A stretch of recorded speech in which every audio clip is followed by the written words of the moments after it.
Magandang umaga po sa ating lahat. Narito ang ating weather update para sa araw ng Huwebes, December 18, 2025.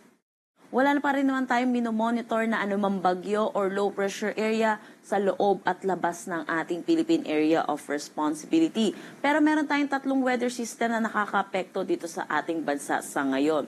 Kung makikita natin dito sa bahagi ng Mindanao, meron tayong mga kumpol na kaulapan. Ito po yung Intertropical Convergence Zone or ITCZ na nakakaapekto dito sa may Southern Mindanao. Pangalawa, itong northeast monsoon natin or amihan na patuloy na umiiral dito sa may northern at central Luzon. At pangatlo, yung easterlies or yung mainit at malinsangan na hangin na nanggagaling sa dagat Pasipiko na umiiral naman dito sa nalalabing bahagi ng ating bansa.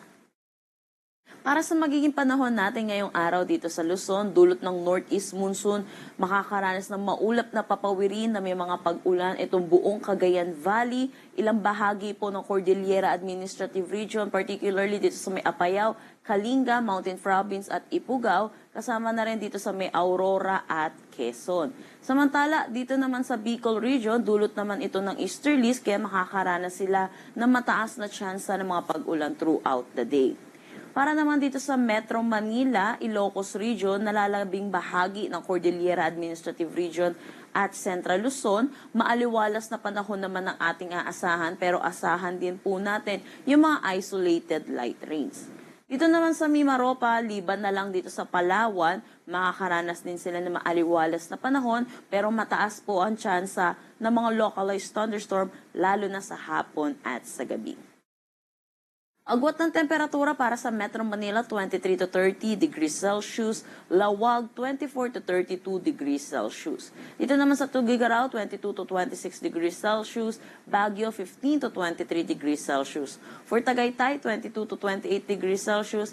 At Legazpi, 25 to 31 degrees Celsius. Dulot na rin naman itong easterlies, makakaranas pa rin ng kalat-kalat na pag-ulan dito sa may Northern Samar at Eastern Samar. Pagdating naman dito sa may Caraga, Davao Region, Sarangani, Sultan Kudarat, dito sa may Basilan, Sulu at Tawi-Tawi at Palawan, makakaranas din sila ng mga kalat-kalat na pag-ulan dulot naman ng Intertropical Convergence Zone. Iba yung pag-iingat po sa ating mga kababayan dahil itong mga pag-ulan ay posible po na magdala ng mga flash flood o kaya mga pagguho ng lupa.